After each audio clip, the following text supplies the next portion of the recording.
Айыл жери башталат адыр-адыр тоолордон кокту колот көкшүбер жашыл кооз жайылоодон деп акындар жазгандай ырчылардын айыл туурасындагы ырлары жаңырганда айылыбызды элестетип келебиз. Андыктан ааламга жол да айылдан башталат. Саламатсыздарбы, эфирде элет программасы, студияда мен Нургазы Жанбеков. Бүгүнкү чыгарылышта кыштын келиши менен Өрүкзар өрөөнүндө өндүрүлгөн көмүрдүн баасы кымбаттады. Кара алтындын баасы канчага көтөрүлдү? Суу өмүрдүн булагы, таза суу көйгөйү өлкөбүздүн көпчүлүк аймактарындагы айылдарда чечилбей орчундуу маселеге айланууда. Жалпыга маалым көпчүлүк социалдык объектилер, анын ичинен өзгөчө бала бакчалар менчиктештирилип сатылып кеткен. Аларды кайтарып алууда кандай иш-аракеттер жүрүүдө?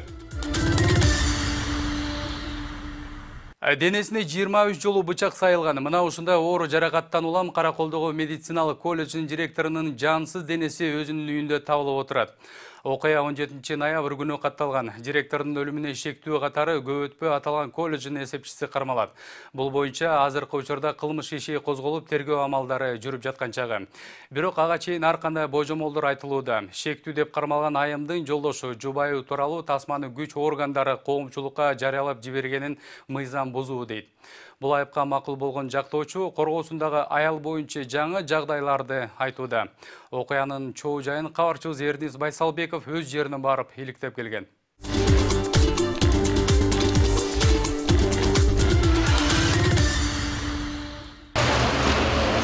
Караколдогу Иса Акунбаев атындагы медициналык колледжи. Көп жылдык тарыхы бар окуу жай үчүн 2016 жылдын 17 ноябры аза күтүү күнү болот деп эч ким ойлогон эмес. Мына ошол каргашалы күнү мектеп жетекчиси Анарбиби Абсалиеванын 20 жолу бычак сайылган жансыз денеси өз үйүндө табылат. Көп күн өтпөй окуяга шектүү катары окуу жайдын эсепчиси кармалып отурат.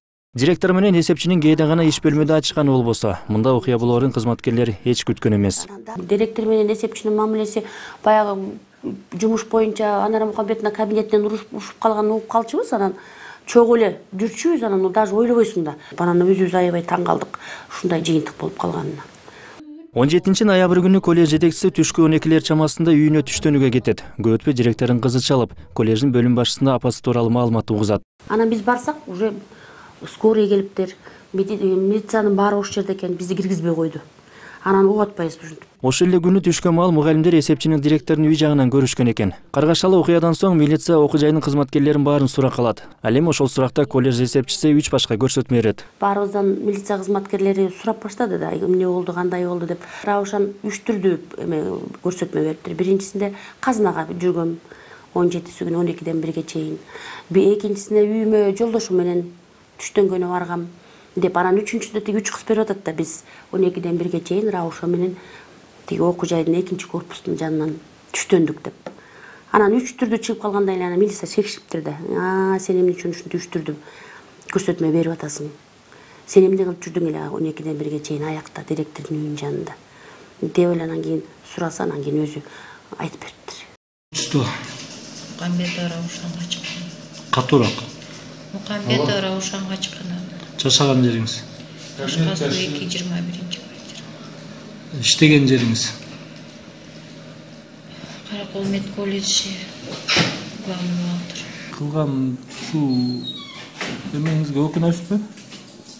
Жасаган ишиңизге? Жасаган ишиме өкүнүп эле атам, айтып атпайм. Анары жайын арбагынан кечирим сурап эле атам, 3-4 күндөн бери действительно. Өзүңүз келип мындай балдар ушундай болуп калды деп айтканга мүмкүнчүлүк болбойбу? Жүрөгүмдү абай койду, мен баягы күнү эле айтат болчумун, жүрөгүмдү абай койду. Мен эч ким күйөөмдү дагы подставить этким келбей койгон, бирок балдарымды да ойлодум. Мен азыр ачыгын айтчу болсом, 2 баламдын көзүн жалдыратып ыйлап отурганын элестеткенде жүрөгүм ооруп кетип, чын эле калпай болчу. Каза болгон директордун өлүмүнө шектелип жаткан эсепчи Каракол шаардык ички иштер башкармалыгынын кызматкерлери тарабынан кармалат. Шектүүнү көрсөтмө берип жаткан тасмага түшүргөндөр опер кызматкерлери. Айыбы моюнуна алып жаткан айымдын жолдошунун айтымында, чынында анын жубайы менен директордун ортосунда пикир келишпестиктер буга чейин болуп келген. Ооба, 1-2 жолу айткан. 1-2 жолу ушундай директор мени жактырбай атат, ушундай бир аз жумушта түшүнбөксүздүктөр болуп атат, ушундай урушуп атат, мени урушуп атат, мен ошо кандай кылсам болот деген, ай жумуштан эле кетип калчы десем, ошондор ошону айткан да. Мен жолдошум айткан. Кантип кетип калам, элдин бетин эл эмне деп айтат, иштей албай кетти деп айтат, мен чыдап эле иштеп турайынчы деп ошентип жүргөн. Бирок эсепчи менен директордун пикир келишпестиги эмне себептен экендигин билбеген жолдошу. Жубайынын психикалык абалы жакшы, мүнөзү токтоо эле болчу дейт. Мен айтсам дагы аялымды жаап жапшыргандай болуп каламбы? Аялым мисалы эми көргөн билгендер бар, дос тууган деген бар, чогуу иштешкендер бар. Алар менен деле өтө деле аябай чатак деле характери жок эле, чатак деле эмес болчу. Мындай айтканда мен айтышым мүмкүн, мен катуу айтып койчумун, мындай кылалы, тигиндей кылалы деп. Мени анын айта албайм, эми андай деле жок болчу. Жубайынын мындай оор кылмышка шектелип жатканына кабыргасы кайышып турган жолдошу кандай гана айып болбосун, моюнга алууга даяр экенин айтат. Камерага сүйлөп жатканын дагы бир себебин, ал жубайы көрсөтмө берип жаткан тасманы ачык эле опер кызматкерлери соттун санкциясы жок интернетке чыгарып жибергени мыйзам бузуу дейт. Каракол шаардык ГОУДсуна таандык опер кызматкерлер ошо биринчи предварительно алып келип мойнуна алдырып аткан жери. Бул жерде даже тергөөнүн сурагы эмес экен. Тергөөчү сурабай эле. Бул жерде опер кызматкерлер келип мойнуна алдырып, анан айттырып аткандагысын тартышыптыр. А мен кайдан билем, балким опер кызматкерлер кандай күч, кандай метод менен алышты, мен да айта албайм да. Ошол жерге ошол опер кызматкерлердин укугу бар беле, ошол жерден тергөө баштала электе, тергөөчүгө жете электе опер кызматкерлер ошону тартып алып, макул эми өзүнө тартып балким сактап коебуз дештиби. Анан булардын баканыбыз дегеним, айтканым ошол баканыбызды кылып таратып ийгени болуп атпайбы? Айтылгандай эле шектүү тууралуу тасманын ачык эле коомчулукка чыгып кетиши мыйзам бузуу болуп саналгандыктан азыркы учурда опер кызматкерлерин бул кылыгына укуктук баа берүү үчүн атайын жумушчу топ түзүлүп, жеринен иликтеп жаткан кези. Жанагы алгачкы тергөөнү допрос жана опер менен тергөөчүгө дейм. Жана телефонго жазып алып туруп, ошону полностью YouTubeга жөнөтүп, анда деле көзү жабылып турат. Бирок ошол жерде туура эмес информацияларды эч ким менен макулдашпай туруп бергенде баардыгын тең. Азыр биздин жанагы өзү коопсуздук кызматкерлери ошол тергөөчү иликтөө ишин жүргүзүп ошол жака караколго кеткен. Эмне себептен допустили такого депчи. Рухсат менен эмне үчүн андай тергөөнүн кызыкчылыгын бузат деген маселе менен. Эми тергөөнүн кызыкчылыгына каршы иштеген опер кызматкерлерине кандай чара көрүлөрүнө биз дагы жакын күндөрү көз салып турмакчыбыз. Ал эми оперлердин мындай кылыгынан улам шектелип жаткан эсепчинин жолдошу көрсөтмө берүүдө кандайдыр бир басым жасоо болгон күмөн санап жаткан чагы. Анткени шектүүнүн жактоочусу Руслан Дараев коргоп жаткан адамы баштапкы көрсөтмөсүнөн башка жагдайлар тууралуу айтууда дейт. Сураштырып эметтим, Раушан чындыгын айт кандай болду десем, ошол учурда билбейм эмне болгонун, кандай мойнумга алганын билбей калдым. Бирок давление оказывается, психологическое давление деп мага түшүндүрүп айткан. Эмне айтып, эмне болгонун билбейм, бирок мен үйүнө барганда эшик ачык болчу. Аны үйчү кирсе эле берки раматкым дежим жатып калган, ошо корккунум эле чыгып кетти. Бирок мен өзүм билбей калдым, эмне үчүн мойнумга алдым деп ошондой айтты. Жактоочунун окуя боюнча айткан сөзү ушул эле болду. Мындан башка суроолорубузга тергөөнүн кызыкчылыгы үчүн жооп берүүдөн баш тартты. Азыркы учурда бул окуя боюнча кылмыш иши козголуп, тергөө амалдары жүрүп жаткан чагы. Ага ылайык шектүү 2 айга камакка алынган. Тергөө бүткөн соң акыркы чекит сот тарабынан коюлат. Өрүкзар өрөөнүндө өндүрүлгөн көмүрдүн негизги бөлүгү кошуна Тажикстанга экспорттолгондуктан көмүрдүн баасы Баткен облусунда асман чапчыды. Өзүбүздөн көмүр чыгып, өзгөлөргө сатылып жатканы өзгөчө көрүнүшкө окшоп жатат деп нааразы болууда жергиликтүү тургундар. Көмүрдүн баасын турукташтыруу багытында жергиликтүү бийлик кезек менен тизмеге тургандарга көмүр арзан баада беребиз деп элде кара алтын таркатылып жаткан жерге чакырышты. Көмүрдү бөлүштүрүүдө келишпестик жагдайлар да болуп жатты. Теманы улантып кабарчыбыздын материалында.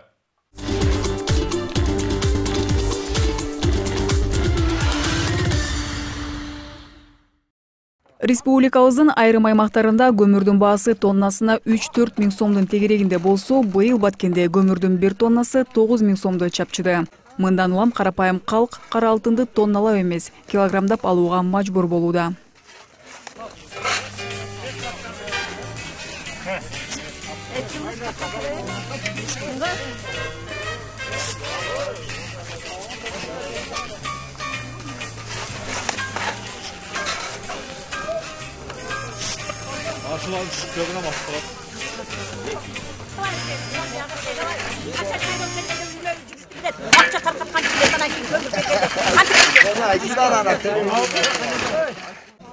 Бул унадагы көмүргө Баткен шаарынын тургундарынын көпчүлүк бөлүгү атайын ушул жайга келип сатып алууга камынып турган кези. Анткени жалгыз ушул КАМАЗда гана көмүр арзандатылган баада сатылууда. Мындан улам арзан баадагы кара алтынды эл талаш тартыш менен алып жаткан кези. Барга бирдей реальный кылсын, мына жерде сокулуп туруп турсун. Мына күч барлар ала беребиз, биз шолокчулактар ушинтип тура беребиз биз. Биринчи келгенбиз. давление көтеріп азыр жүрсек дагы материальный үш. Анан кейін шайлауға керек болып қалған малда бізді шайлайсыңарбы деп үймөй барганды билет го. Анан көмір тарқатқанда бергенде анан бир жерге узулдатпай. Кычыраган кыштын келиши менен көмүргө муктаж болгон эл талаш болсо да бир баштык сатып алганга да жетишип калуу аракети менен кезектерин күтүп турушту. Мындай көрүнүш СССР жоюлгандан кийинки алыскы 90-жылдардагы кыйын кезең мезгилден кабар берип турган сайт. Бирок карапайым эл ушуга да ыраазы экенин билдирип жатышты. Рахмат, бизге ушунчалык жардам берип, ар бизге жардам. Мисал базарда көмүр 7 сом, 8, 10 сомго болуп атат. Мына булар 6 сом берип атат. Ошолорго майыл рахмат бизге ошо камдыкты көрбөсүндөр. Не мурасматтар Алла таала берсин. Кара алтынды шаар башкармалыгы буга чейин да алып келген. Бирок арзан көмүр шаар тургундарына эмес, бөлөк аймактарга, башка бирөөлөрдүн кызыкчылыгы менен сатылып кеткендиктен учурда жергиликтүү бийлик тизме менен таратууда. Буга чейин дагы бир 5-6 рейс келген. Аны ушул базар көмүр Баткен шаарынын көмүр базарында сатыкка койгонбуз. Ал сатыкка койгондо райондон дагы жана кадым жерден Айдеркен айылдарынан да келип алып, анан орто келгендиктен ошого байланыштуу бул тизме менен берели деп чечтик. Ал эми базардагы сатуучулар болсо көмүрдүн баасын турукташтыруу үчүн чет жактарга контрабандалык жол менен өтүп жаткан көмүр ташуучуларга чектөө киргизүү керектигин айтат. Tacikistan bizim Bakü'nün Tacikistan'a neme oldu? Bizim Bakü'nün 4 maçta başladı. 4 maçta. Ama bundan sonra 4 ödem kömürüyor. Taciklerge bileydi kaçak.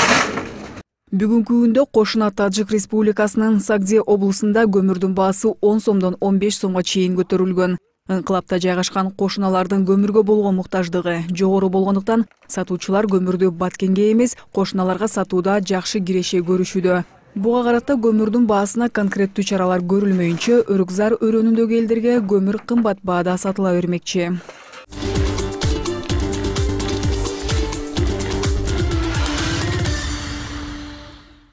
Өлкөбүздүн көпчүлүк аймактарындагы таза суу көйгөйүн биздин чыгармачыл топ эфир аркылуу көрсөтүп айтып берип келет.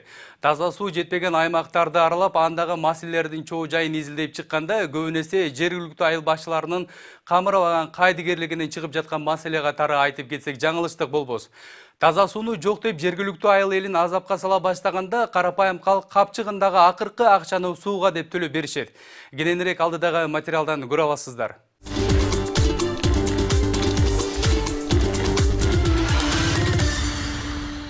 Вот так и 2 месяца уже таскаем воду без передышки.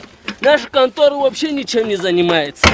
Күн сайын таза сууга кезекке турган айыл тургундары, жашы да, карысы да. Бул үйдүн короосунан чыгып жаткан суу жалпы элдин үмүтү. Анткени айылдын башка жеринен суу чыкпайт.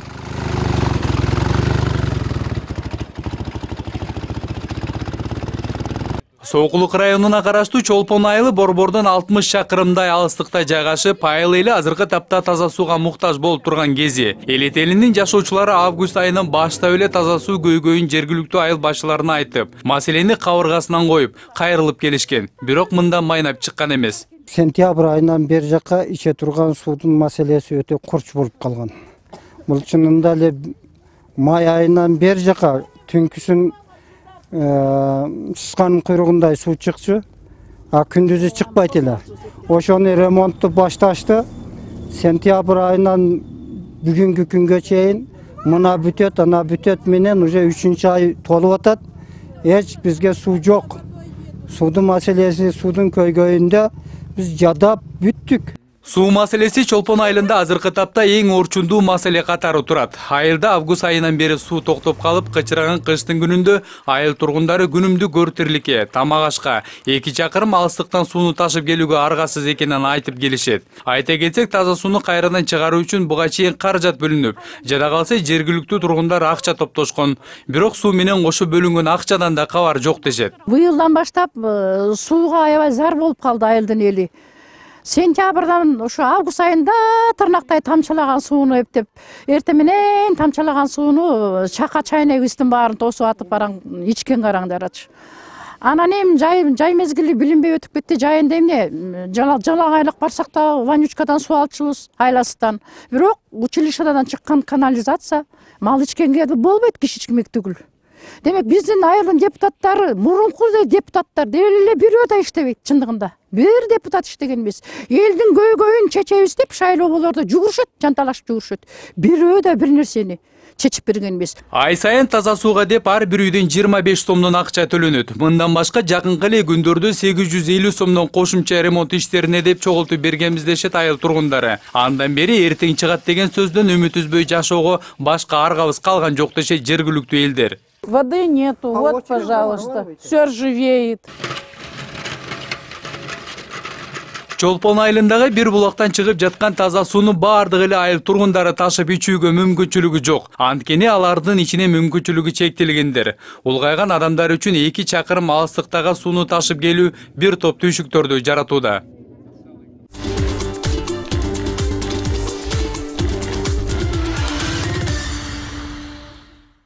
Кыргызстандын бүтүндөй аймактарындагы социалдык объектилер СССР урагандан тарта бүгүнкү күнгө чейин мыйзамсыз сатылып кеткени жалпыга маалым. Ошолордун катарында Ош облусунун Ноокат районуна караштуу Жийде айылындагы Жийде Бурак бала бакчасынын жер тилкесинин бир бөлүгү жана ошол эле айылдагы мектептин аянты да кертилип менчикке өтүп кеткен. Жергиликтүү активисттердин пикиринде бул эки социалдык объекттердин жерлери менчик колго мыйзамсыз өткөн. Жергиликтүү айылдын эли жерлери кайтарылсын деп аракет көрүп, натыйжага жете алышпай НТС телеканалынын элет көрсөтүүсү аркылуу коомчулукка жеткирүүнү суранышкан. Өз кабарчыбыз Гүлжан Алтымышбаева элеттиктердин сөзүн угуп келген. Кезек сюжетте.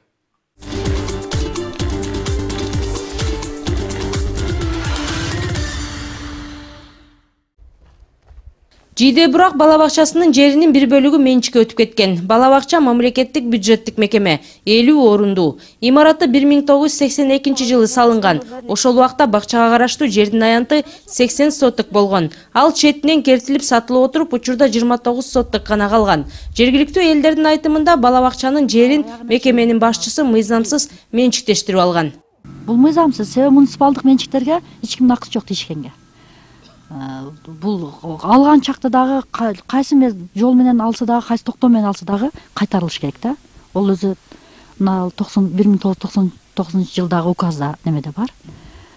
Токтом чыккан муниципалдык менчик жерлер кайтарып алынсын деген. Ошонун негизинде биз суранып атабыз эми ушул жерлерди кайтарып берсе, биздин келечектеги балдарыбызга немеси тийсин деп, пайдасы. Активисттер менчиктештирүү мыйзамсыз болгон дегени менен бакчанын башчысы Чолпон айым бардык тийиштүү документтери бар экенин билдирди. Документтерине ылайык ал бакчанын жерин жолдошунан 2008 жылы мурас катары алган.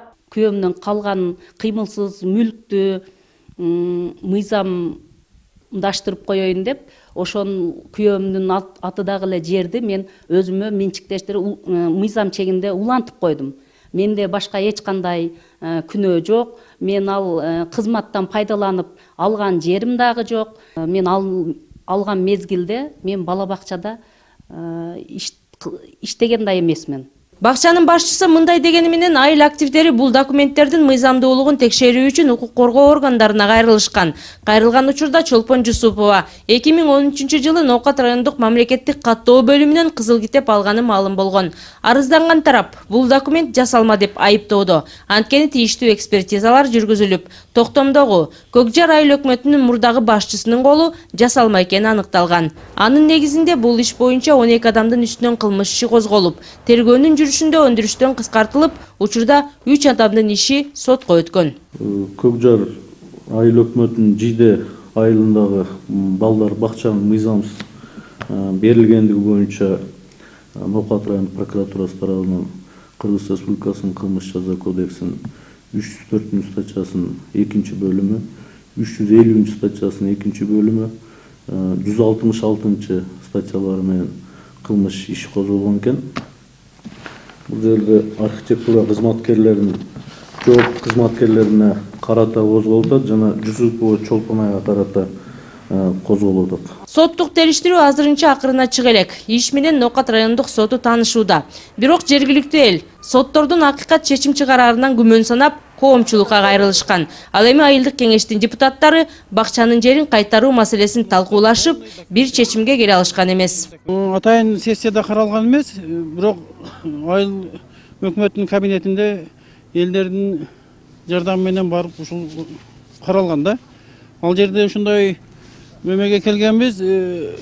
Айыл өкмөт жер бериле турган маалда ошол бала бакчанын башчысыга башка жерден жер берилсе, ошол мурда документтештирилип калган экен ошол жер. Полный бала бакчага калтырып, башка жакта чыгып кетмегеле да.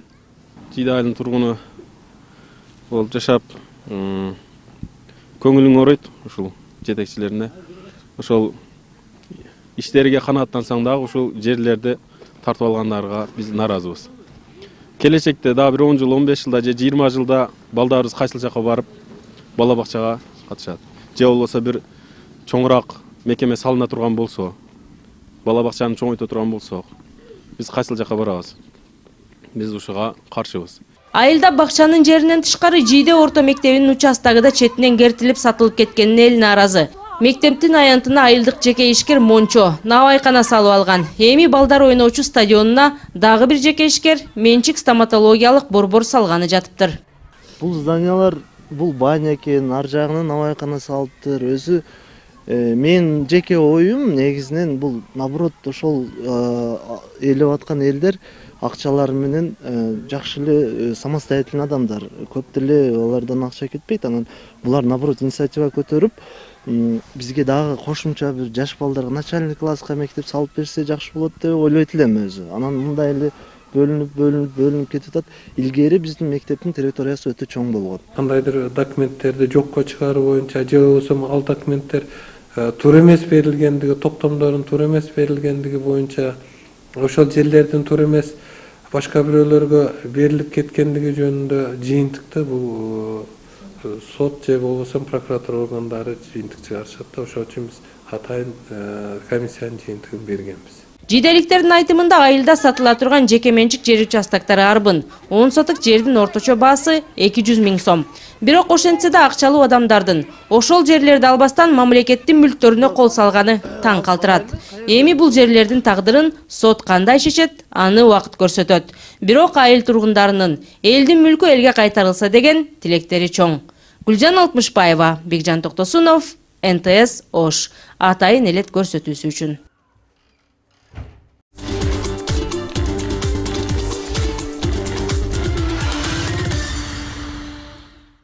Эле жериндеги болуп өткөн окуялар менен тааныштыңыздар. Биздин чыгармачыл топ мындан кызыктуу окуяларды кийинки жуманын дүйшөмбү күнү 21:05-те айтып бермекчи. Кайрадан элет көрсөтүүсүнөн жолугушканга чейин айылыбыз заман, элибиз тынч болсун.